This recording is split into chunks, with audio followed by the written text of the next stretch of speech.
Apakah Anda ingin awet muda dan panjang umur?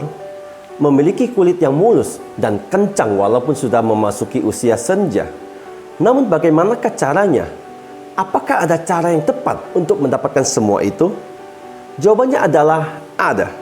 Sebelum kita mulai, bagi yang belum subscribe, silakan tekan tombol subscribe dan tombol loncengnya agar Anda bisa mendapatkan update video-video terbaru saya. Dan bagi yang sudah subscribe, saya doakan semoga kebahagiaan, kesehatan, dan umur yang panjang selalu menyertai Anda semua. Pada tahun 2016, Dr. Yoshinori Ohsumi dari Jepang meraih penghargaan Nobel dalam bidang fisiologi atau kedokteran atas penemuan mekanisme di balik proses sel-sel tubuh manusia yang hancur dan kemudian mendaur ulang bagian mereka sendiri secara terus-menerus. Sebagian besar jaringan dalam tubuh manusia secara teratur mengganti sel-sel mereka dengan yang baru. Namun, ada juga jaringan lain yang tidak pernah mengganti sel mereka. Sebagai ahli biologi sel, Ohsumi telah menghabiskan bertahun-tahun mempelajari cara sel-sel manusia mendaur ulang sampah mereka. Proses ilmiah ini dikenal sebagai autofagi, yang berasal dari kata Yunani yaitu auto yang berarti diri dan phagein yang berarti makan. Dengan kata lain, autofagi adalah mekanisme di mana sel-sel dalam tubuh kita membersihkan diri dari racun dan mengganti bagian yang rusak dengan memperbaiki diri mereka sendiri. Dengan bantuan lisosom, organel sel yang berupa kantong terikat membran berisi enzim hidrolitik yang berguna untuk mengontrol pencernaan intraseluler dalam berbagai kondisi. Tubuh manusia dapat memecah berbagai struktur protein menjadi asam amino dan mengubahnya menjadi sel baru. Lisosom kemudian menggunakan asam amino untuk menghasilkan lebih banyak sel. Rata-rata, seseorang mengkonsumsi sekitar 70 gram protein setiap hari, yang ternyata tidak cukup untuk membuat sel baru. Menurut Ohsumi, tubuh kita dapat menggunakan suplai protein yang tersimpan dalam bentuk sel dan bakteri yang telah rusak. Ada dua cara untuk memicu autofagi. Salah satu cara yang efektif adalah dengan berolahraga yang merupakan bentuk stres positif bagi tubuh. Namun, dengan cara ini, autofagi lebih terfokus pada jaringan yang aktif saja, yaitu otot yang sedang bekerja.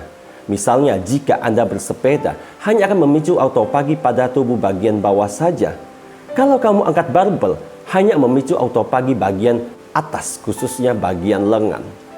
Autofagi bisa diaktifkan melalui berbagai jenis aktivitas fisik. Penelitian menunjukkan bahwa pelatihan interval intensitas tinggi seperti lari, latihan naik turun tangga, berenang, lompat tali, dan olahraga kardio lainnya adalah strategi yang paling efektif untuk mengaktifkan autofagi melalui olahraga. Namun, jika kita ingin memicu autofagi di seluruh tubuh, termasuk organ penting seperti hati dan otak, membatasi kalori dan melakukan puasa autofagilah caranya. Puasa autofagi memiliki sejumlah manfaat yang besar untuk kesehatan, termasuk mencegah penuaan dini dan membuat panjang umur, menjaga kesehatan hati, meningkatkan metabolisme dan menstabilkan tingkat energi selama stres, menurunkan berat badan, mencegah penyakit jantung, memperbaiki jaringan sel-sel otak, mencegah pertumbuhan sel kanker, dan lain-lain. Strategi diet puasa autofagi melibatkan menahan diri dari makanan selama periode tertentu untuk merangsang aktivasi autofagi. Saat puasa, setelah tubuh Anda membakar sebagian besar cadangan energi karbohidrat dan kadar glikogen hati menjadi rendah. Pada fase itu, Anda memasuki dalam keadaan ketosis, di mana lemak dipecah menjadi sumber energi. Proses ini menghasilkan keton yang memicu serangkaian perubahan dalam tubuh, termasuk mengaktifkan autofagi. Dalam kondisi di mana glukosa berkurang dan keton meningkat, tubuh mulai mendaur ulang komponen seluler yang rusak atau tidak diperlukan untuk menyediakan energi dan memperbaiki sel-sel yang rusak. Puasa autofagi memberikan dorongan luar biasa bagi kesehatan sel Anda. Meningkatkan efisiensi energi secara dramatis saat asupan energi rendah. Durasi yang dibutuhkan untuk mengaktifkan autofagi melalui puasa bervariasi tergantung pada beberapa faktor, termasuk metabolisme individu dan kebiasaan makan seseorang. Secara umum, disarankan untuk melakukan puasa minimal 16 jam untuk merangsang autofagi. Puasa autofagi bisa dianggap sebagai investasi jangka panjang untuk kesehatan Anda.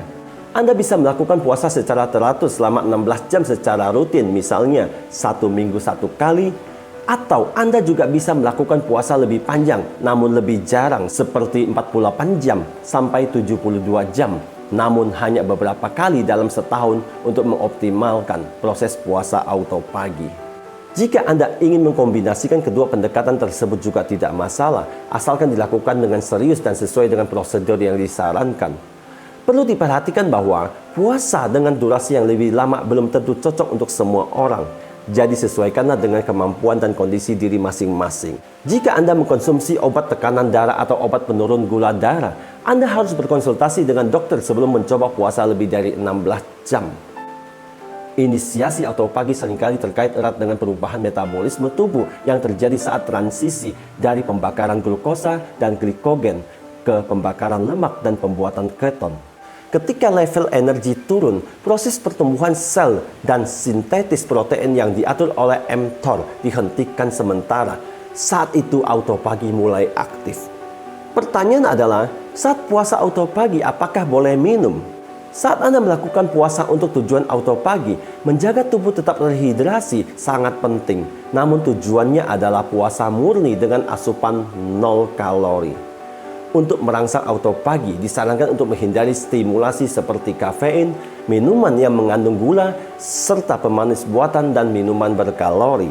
Puasa auto pagi membutuhkan kedisiplinan sedikit lebih ketat dibandingkan puasa biasa untuk memperbaiki metabolisme tubuh atau mencapai penurunan berat badan yang sehat. Minuman seperti kopi dapat mengganggu manfaat dari puasa auto pagi. Oleh karena itu, saat berpuasa untuk mengaktifkan auto pagi, yang terbaik adalah mengkonsumsi air putih, air mineral dengan elektrolit, air berkarbonasi tanpa rasa tambahan, dan teh herbal bebas kafein. Jadi, selama menjalani puasa auto pagi, diperbolehkan untuk minum. Setelah menyelesaikan puasa auto pagi, terutama yang berlangsung lebih dari 24 jam, sangat penting untuk kembali mengkonsumsi makanan yang mendukung kebutuhan nutrisi tubuh Anda. Mulailah dengan makanan kecil yang kaya protein dan mudah dicerna. Hindari makanan olahan dan tinggi gula karena dapat menyebabkan lonjakan gula darah yang mengganggu proses alami tubuh. Fokuslah pada makanan utuh yang kaya akan vitamin, mineral, dan antioksidan untuk mendukung kesehatan dan fungsi sel. Beberapa contoh makanan disarankan untuk mengkonsumsi setelah puasa auto pagi adalah kaldu tulang, mudah dicerna dan kaya protein dan nutrisi lainnya. Protein rendah lemak seperti ayam, ikan, dan tahu yang kaya akan asam amino penting untuk membangun kembali protein dan memperbaiki sel setelah proses auto pagi. Lemak sehat, contohnya telur, alpukat, kacang-kacangan, dan biji-bijian. Lemak sehat membantu meremajakan membran sel dan merupakan bagian penting dari pemulihan setelah puasa auto pagi. Makanan fermentasi seperti kimchi dan asinan kubis yang kaya akan probiotik untuk mendukung kesehatan usus dan sistem kekebalan tubuh. Auto pagi dapat mempengaruhi mikrobioma usus. Jadi mengkonsumsi probiotik membantu menjaga keseimbangan spesies mikrobioma Anda, terutama setelah puasa auto pagi yang berlangsung lebih dari 24 jam. Jadi ada dua cara mengaktifkan auto pagi, yaitu melalui olahraga secara rutin dan melalui puasa auto pagi. Puasa untuk auto pagi adalah cara terbaik untuk meningkatkan kesehatan seluruh dan metabolisme Anda secara keseluruhan. Pendekatan terukur dan tertarget pada puasa auto pagi dapat melawan penuaan dan meningkatkan kesehatan Anda. Prosesnya memang memakan waktu, namun ini adalah investasi berharga yang berpengaruh besar terhadap peningkatan kesehatan yang akan membuat Anda awet muda dan panjang umur. Penting untuk diingat, meskipun bermanfaat, autofagi juga berdampak buruk bagi sel jantung bila dilakukan secara berlebihan. Seperti yang kita tahu, hal baik apapun jika dilakukan secara berlebihan akan berdampak buruk. Jadi pastikan Anda berpuasa dengan wajar tanpa mengurangi asupan kalori secara drastis. Itulah pembahasan tentang rahasia awet muda dan panjang umur. Semoga bisa bermanfaat bagi kita semua. Kalau ada yang mau ditanyakan atau sekedar sharing pengalaman, silakan tulis di kolom komentar. Saya, Teddy Wong MSI, motivasi, solusi, dan inspirasi.